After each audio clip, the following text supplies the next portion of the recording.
Hello again, everybody!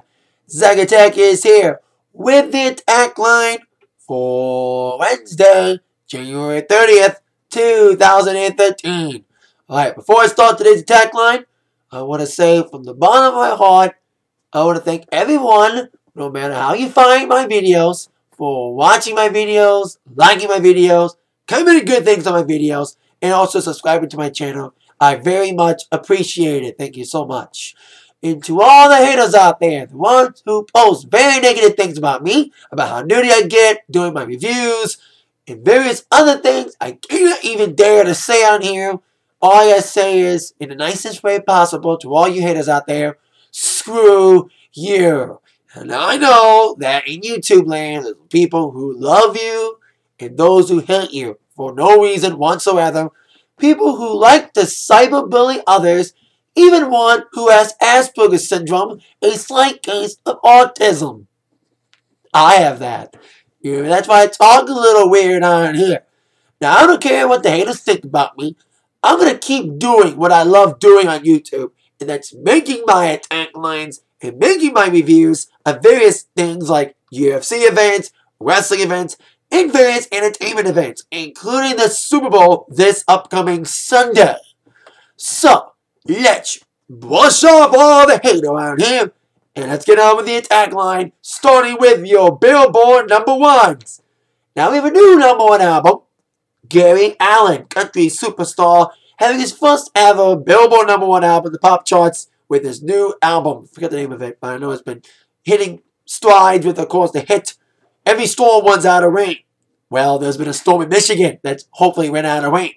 So there you go. Gary Allan, new #1 album. Well, we do have a new #1 album. We have a still #1 single for the second week in a row. Poppin' tags, indeed. Thrift Shop is still #1. Macklemore, well, that's heating up. Still #1. Another up-and-coming rapper is coming in the top 10 as A$AP Rocky's Effing Problems, who, of course, was last week's #1 album, got kicked off by Gary Allan, where he gets revenge by being in the top 10. And also JT, Justin Timberlake, after landing at #4 last week, Suit and Tie falls to #8. Well, that's sad for him. At least JT had some good news to announce.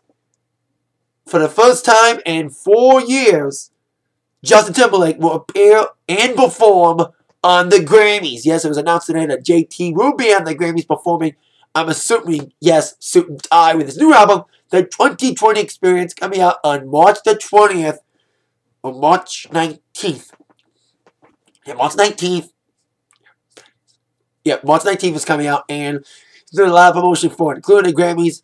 I think he performed on an Al Green thing about 4 years ago, when that was, of course, the last-minute replacement for Rihanna and Chris Brown's performances after the whole beatdown thing. So that's what happened. They had an impromptu tribute. That was JT's last appearance on the Grammys, and now he'll be performing at the Grammys on February 10th, a week from this Sunday on CBS. And I got some Oscar news on a performance in the Oscars announced. I'll get to that in just a few minutes.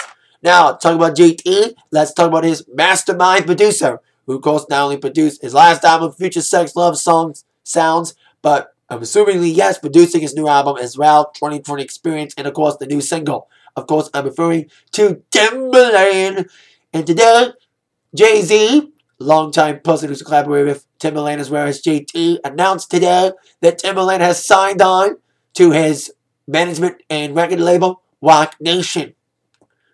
Jay-Z posted a photo of himself and Timbaland on Twitter, posting on it, "We would like to welcome Timbaland to the Roc Nation family," where it's the caption under the photo, like I mentioned. Timbaland joins an eclectic mix of superstars the company already manages, including, oft-mentioned, Rihanna, MIA, Senti Gold, Rihanna, Melanie Fiona, Wale, Mark Ronson, and Shakira. Roc Nation also manages a slew of songwriters, producers, DJs, engineers, and producers. Other people on the label, besides those I mentioned, is J. Cole, Willow Smith, Bridget Kelly, Rita Ora, among many others, signed to the Roc Nation fold. So there you go. Timbaland now being managed by Jay-Z's management company, entitled, of course, Roc Nation. So there you go. Now, got some news on Kesha. Now, Kesha's been, of course, riding high with, of course, her new album, Warrior, coming out last month. Despite controversy surrounding Die Young, of course, she's got a new single, Come On, video premiered about 2 weeks ago. Now, Kesha's about to have her own, yes, reality series, what I like to call the visual companion to her book, which is also the name of this TV show, My Crazy Beautiful Life. I have this book, very good book about Kesha's last couple years, like the birth of Kesha from her early beginnings, making of Animal and Cannibal to her first U.S. tour, and of course, making of Warrior. Well, like I said, this book is basically pictures of it, which is a good little book. But the visual TV show companion, as I like to call it, to the book is premiering in April. Yes, the reality series shot over 2 years within the span of that book being made will be starting in April on MTV. Kesha released a statement about this new series on MTV, saying, "You might have heard my voice on the radio, seen me on stage, or in a music video, but that's only part of the story. With this documentary series, I'm revealing a more complete picture of what my life is really like. It's not unglamorous, but it's all real. Of course, My Crazy Beautiful Life, also not just a name of a book, name of a TV show, but also name of a song on Warrior, which is not a single."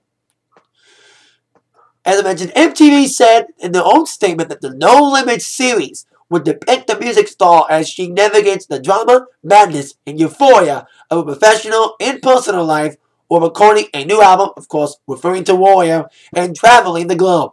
Like I mentioned, the show was shot over 2 years by the singer's brother, Lagan Sabert, of course, it's Kesha Sabert, working with minimal crew, providing what MTV said was an unfiltered, real and raw look at her life.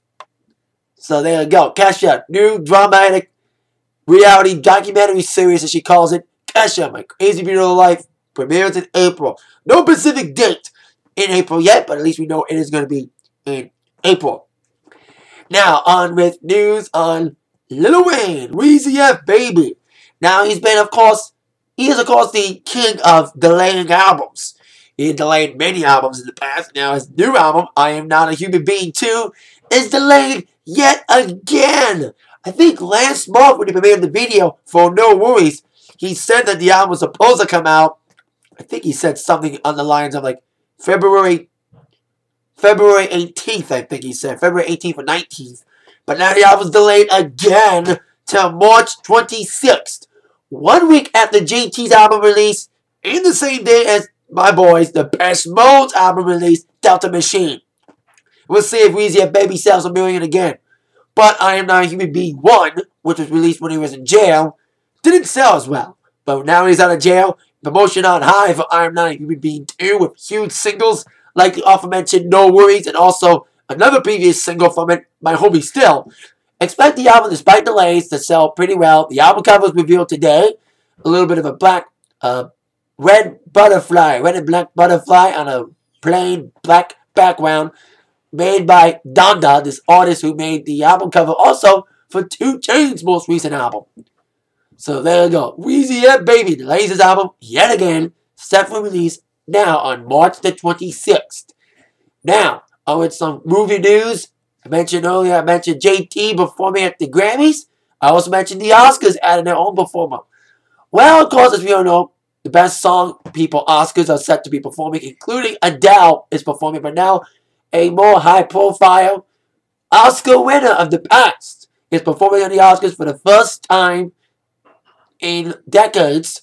Barbara Streisand set to be on the Oscars, marking her second performance of the show. The first time was in 1977 when Evergreen won the Oscar for Best Original Song from, of course, the hit movie Star is Born.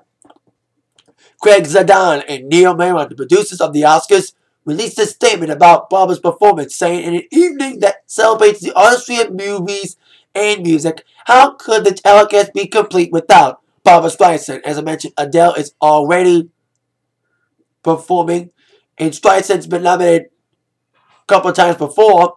Last time she was nominated for Best Oscar nod for a song, she didn't sing it as Celine Dion sang her song, I Finally Found Someone. her direction did with Bryan Adams from a movie. I forgot what movie it was. But Celine Dion took her spot. Anyway, so there goes. We already know Adele's already set to perform. And now, of course, and also Norah Jones is going to perform her song that she wrote for the movie 10 that's nominated. Everybody Needs a Best Friend. So we already know Adele's performing. Norah Jones is performing now. Barbara Streisand now newly added to the Oscars performance list. Alright, that's it for my Atakline for today.